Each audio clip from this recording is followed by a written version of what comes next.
நான் ஏதோ ஊருக்கு ஒதுக்குப்புறத்தில் நானே பாவப்பட்டு இறந்து போய் தற்கொலை பண்ணி திமிரில் ஏதோ ஒன்று பண்ணிட்டு நான் போய் உக்காந்துருக்கிறேன் சிவனேன்னு.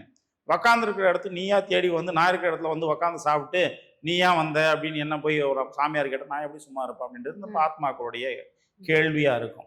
ஆத்மாக்களோட பேச பேச பேச பேச அந்த உலகம் நம்ம தெரிஞ்சுக்க சாவு மட்டும் வந்துடக்கூடாது அப்படின்னு தோணும். ஒவ்வொரு சிகரெட் வாயில் எடுத்து வைக்கும் போதும் தோணும், இதெல்லாம் சத்துட்டோம்னா 10 வருஷம் சாமி வேணாடாப்பா, இன்னும் 10 ஒரு 70 வயசு வாழ வேண்டியவன் 10 வருஷத்துக்கு முன்னாடியே சத்துருவான் நான் சிகரெட் குடிச்சான். அப்போ 60 வயசுல சத்து இன்னும் 10 வருஷம் வேணாடாப்பா அப்படின்னு தோணும். ஏன்னா அந்த சாவுடைய பயம் இருக்குல்ல, அந்த பயத்தை அது கொடுக்குது இல்லை, எவ்வளோ சித்திரவதை அனுபவிக்குது இல்லை, அது சொல்லுது. என்ன சொல்லுதுன்னா, என் கண்ணில் என் பையனை பார்க்குறேன், என் பையன் போயிட்டு இருக்கான், போய் என்னால் பேச முடியல. என் கண்ணில் என் மனைவியை பார்க்குறேன், போய் பேச முடியல. சிலதெல்லாம் என்ன பண்ணுது, பார்த்துட்டு பார்க்காத மாதிரி போயிடுது. தருதலைங்கன்னு சொல்கிறோம்ல, அந்த மாதிரி அது என்ன பண்ணுது, அது நான் இருக்கும்போதே கண்டுக்கல, இப்போ நான் கண்டுக்குவா போகிறேன் அப்படின்னு. அதெல்லாம் வேற மாதிரி.